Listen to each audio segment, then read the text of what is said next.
Hello and welcome to another video. In this video, we're going to be working on largest divisible subset.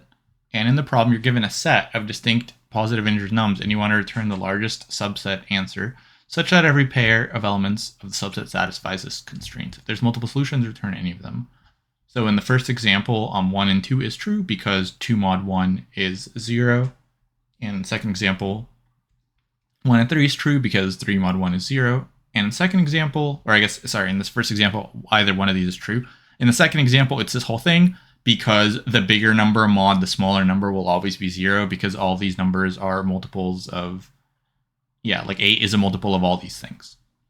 So kind of from this example, you can kind of figure out that really what you want to be doing is you want to be building your subsequence in increasing or subset. That's the other tricky part about this problem is you're given a set and you want a subset. So even though your numbers can be in any order you like, even though your numbers can be like this, 1, 2, 8, 4, you still want to return 1, 2, 4, 8 because a set has no order. So you can move your numbers around and essentially return the biggest subset.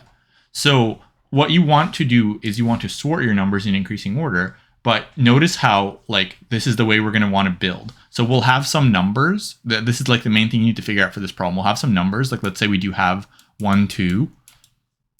Then we're going to have our numbers in a way where everything in here satisfies this. So then if we put in a number that this is a factor of, then everything else will be a factor of it as well. Because the biggest number is divisible by everything else, right? Because we were already checking this. Then if we put in just a number like 4 or 8 or so on, then this will always work. So let me show you a couple examples to show this. So let's say we have numbers like 1, 3, 6, right? And 1, 3, 6, this is valid because 6 is divisible by all of these. So if 6 is divisible by all of these and these are divisible by each other, then this holds. So if we put in any multiple of 6, then this will also hold because any multiple of 6 can just be divisible by all these numbers, right? Because all these numbers are divisible by 6. So if we put in a multiple of 6, like let's say 24, then this will always be valid because 24 mod 6 is 0, 24 mod 3 is 0, 24 mod 1 is 0. So that's kind of the key. We're going to be storing our subsets, subsets in increasing order, and then any number that is a multiple of the biggest number will just be able to be added onto the subset.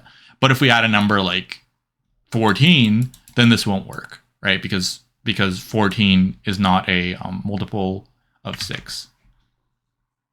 So that's kind of the idea to build a subset is we're basically going to be building them in increasing order, and every number we add will be a multiple of the last biggest number. So when we have a 1, we can add any multiple of 1. So like 5, 7, whatever you want. Here you can literally have anything.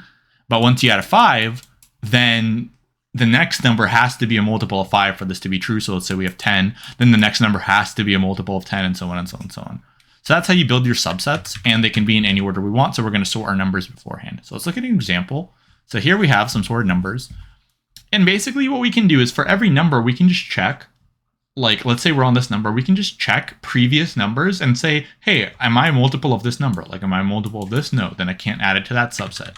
Am I a multiple of this number? Yes, then I can add it to whatever the biggest subset that had this is. And because it's increasing, we can basically just put it on the end. So the biggest subset with 2 is going to be 1, 2. And because 4 is a multiple of 2, we can just say, okay, well, whatever 2 had, we can just add a 4 to the end, and this will be totally fine. So it's basically the same thing as longest increasing subsequence, except now, instead of checking, am I bigger than previous numbers, you're going to check, am I multiple of a previous numbers? And because we're not asked to return the length of the longest subset, we are actually asked to return the subset. It's going to be pretty inefficient if we store subsets at every single one of these. So if we store a 1 here, and if we store 1, 2, and so on, and if here we store 1, 2, 4, we're basically going to have increasing arrays. So instead of doing that, we are going to store the length of the subset, and we're also going to store the previous element in the subset, and those two will let us build it. And I'll kind of show you what I mean by that. But essentially, so for this one, we're going to store the length, which will be 3, right? Because 1, 2, 4 will be a subset, and the index of the previous element, which is going to be index 1. That way, we can just be like, okay, well, this is length 3. The previous element is at index 1. Let me go to index 1, get that is. And then this will have a previous element as well. And so kind of we can just figure out what's the longest subset we're gonna have values for length. We can just figure out which one's the longest one, and then we can use those previous indices to actually build it up. That way we don't have to like copy an array every time and just add one value. So let's kind of walk through how this is going to go. So for 1, there's nothing before it. So 1 is going to have a length of 1, and we're going to have a default previous index if 1 doesn't exist of just -1. You can have none, you can have whatever you want. So we're going to have, so this is going to be a DP array, and we're going to have a length that's going to be the first element, and the second element will be the previous index of like the previous element. Okay, now for 2, we're going to go through everything before it, and we're going to check, am I a multiple of that value? If I am, I want the one that's the longest, and that's the one I'm going to use. So for 2, there's only one value before it. So am I multiple? Yes. So the length of this subset will be the length of the one with here plus the 2. So it'll be 2. And the index of the previous element will be index 0. Then for 3, am I multiple of anything? Yes, I'm multiple of 1. So this will be length 2, and the previous element will be at index 0. For 4, am I a multiple of anything? Yes, I'm a multiple of 2. 2 had length 2, so now this will be length 3. And the previous element is at index 1. 4 is also a multiple of 1, but that's going to give you a worse result, right? Because 1 is only length 1. So that would make this part length 2. So you want to store the biggest one you can. So we're going to store this. Then for 6, we're going to check, am I a multiple of anything? Yes, I'm a multiple of 3, which is length 2.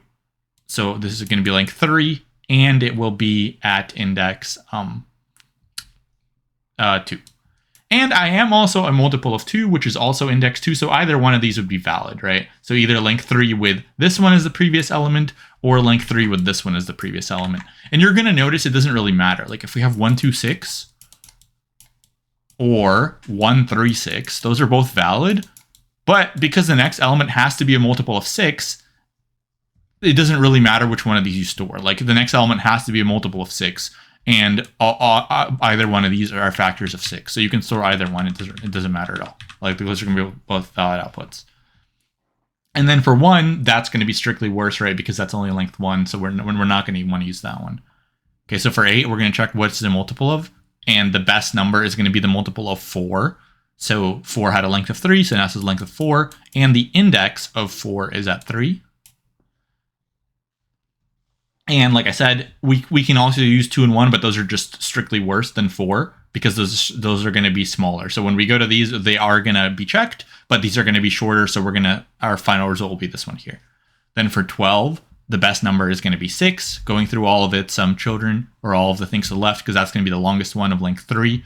So 12 is going to be length 4, and the index of 6 will be at 4. Then 16, the best number is going to be 8. Of length 4, so it's going to be 5, and the index of 8 is at 5. Then for 24, the best number is going to be 12. That's going to be the longest one we have that it's a multiple of, right? Because all of these are smaller than length 4, while 12 is length 4. So this will be length 5, and the previous number will be at index 6. And for 32, the best number is going to be 16, so it's going to be 6 now, and the previous number is at index 7. Now we just have our DP array and we just check, okay, what's the longest subset we have here? Like what's the one that has the biggest? So it's this one here, right? 6 is the biggest number. So then we can just build this out. So we're going to build this out number by number, and we are just going to go through the elements all the way to the front. So we can say, okay, so the first element is the element at this index, which is 32. So let's write down 32. Then where's the next element? The next element is the previous index is at 7. So 7 is over here. So the next element is 16. Then where's the next element? The next element is at index 5. So at index 5 is 8. Then the next element is at index 3. So at index 3 is 4. Then the next element is at index 1. So index 1 is 2. And the next element is at index 0, which is 1. And finally, the next element is at index -1, which doesn't exist. So we're able to build out an array one time just by storing 2 values, a length of the subset and the previous value. Instead of having like this huge array, like let's say we have an array of 1,000 elements here, then we'd have to copy that array and just add one number. So that's inefficient. Instead, we can just store the length and the previous element, figure out what's the best one, and then just traverse down the best one to all the previous elements, get an array, and return it. And this is going to be our answer, and we want to return it in reverse order because we want to have it increased. So we want to have 1, 2, 4, 8, 16, 32. So we can just take our answer, reverse it, return it. And that's basically it. So as long as you realize that this condition just means whenever you're building subsets, whenever you have like A, B, C needs to be a multiple of B, D needs to be a multiple of C, and so on and so on and so on. You need to build them increasing. Then it's basically just the same exact thing as longest common subsequence. So if you can do that, you can do this. And I do think bottom-up DP is a lot easier for that without doing memoization, because you're essentially, for every index, you're just checking the ones before it and seeing like what's the best one. So we can code that. So first, remember, we're going to sort the numbers because we want to have increasing order. And the difference between this and longest common subsequence is this is a subset. So the numbers don't have to be in the same order they were originally given. You want them in increasing order. And I noticed that because if you don't do this and you try this solution, you run into a test case where, like I said, you have something like 1, 2, 8, 4 or something. And in this case, the longest subsequence would be 1, 2, 4, but you want to return 1, 2, 4, 8 here. So yeah, kind of not worded super well, like what they weren't super specific what a subset is, but I guess you are expected to know that a subset means like the numbers can be in any order you want. So we're going to have the length of the numbers, and we're going to have a DP array that we'll just initialize to everything is length 1, and its previous index will be -1. So we'll just say every single value will be like this for I in range the length of nums. Now we are going to record the index of where the max length of the what's the best subset. We're going to record that, so we can just say like max length or something. We're going to record the value, right? Like what's the longest subset, and then we're going to record the index for that longest subset. And as we fill in our DP array, we'll just move these around to know exactly like what's the best one. So we're going to loop for I in range n. I guess technically we can start at 1 because this element won't have anything before it, so we can technically start at 1 and then go to n. And then for j in range I, right, we want to check every element before I. So we basically just want to say if nums I is divisible by nums j, and the subsequence at nums j is less than if let's greater than or equal to the subsequence at nums I. So we'll have something stored here, and we're going to check every single one. And if the subset at some index is greater than or equal to this, then that's the one we want. Because even if it's equal, this is going to be better because we're going to take whatever's here and add this value. So if they're equal, like if let's say we have like 1, 6 here, for example, and then here we have like 1, 3. Then 1, 3 is going to be better because we're going to have 1, 3 and we're going to add the 6. So if it's equal, it's still better because we're going to add that one number afterwards. So so here it's going to be dp of j. Remember, the first index is going to be the length of the subset, and then the first value is going to be the length of the subset. The second value is going to be the index of the previous value. So this is going to be 0 greater than or equal to dp I 0. So if this is true, then we want to replace this sequence. So we can say dp I equals, and then we can have those values, right? So we can say dp j0 plus 1, right? It's going to be the length of the previous one plus 1, and the previous index will just be j. Now we also want to check, finally, at the end, I guess we can do that here. Or actually, I think we can do that here. Yeah. So we can do that at the very end. So after we go through that j, we can just check if dp I at index 0 is greater than our max length that we have stored, then we want to replace these things. So we can say max length equals dp I 0, and the index of the best subset is going to be at I. So we can do that after we fill out, after we're done filling out our current index. We don't have to do that every single time. So we can do that here.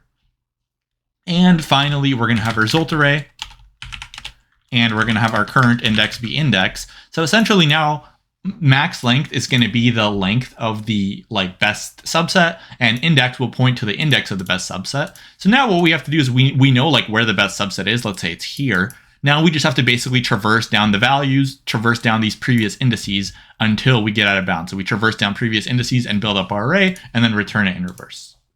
So we can say while, I guess we can even use just this index. So we can say while index is greater than or equal to 0, result append nums at index.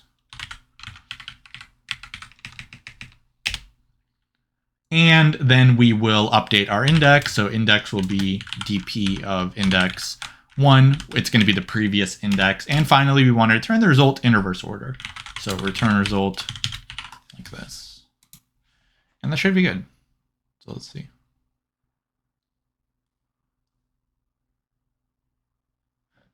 Do we have an infinite loop?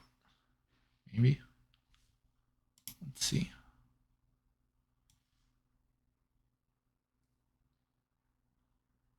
Okay. So let's see what we did wrong.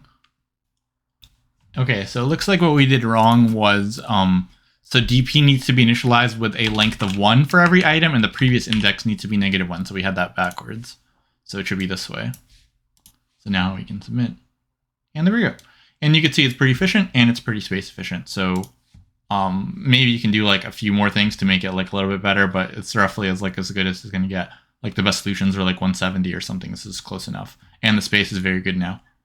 So yeah, a small little trick that you can use in the future, that if you are going to build arrays, and especially think about this with memoization, right? If you were to code this up with memoization, it would be also take a lot of space, because for every array you would recurse, get some kind of other array, and then just add one value here. So instead of like having a bunch of arrays, we just had to use this previous index to build an array on the fly.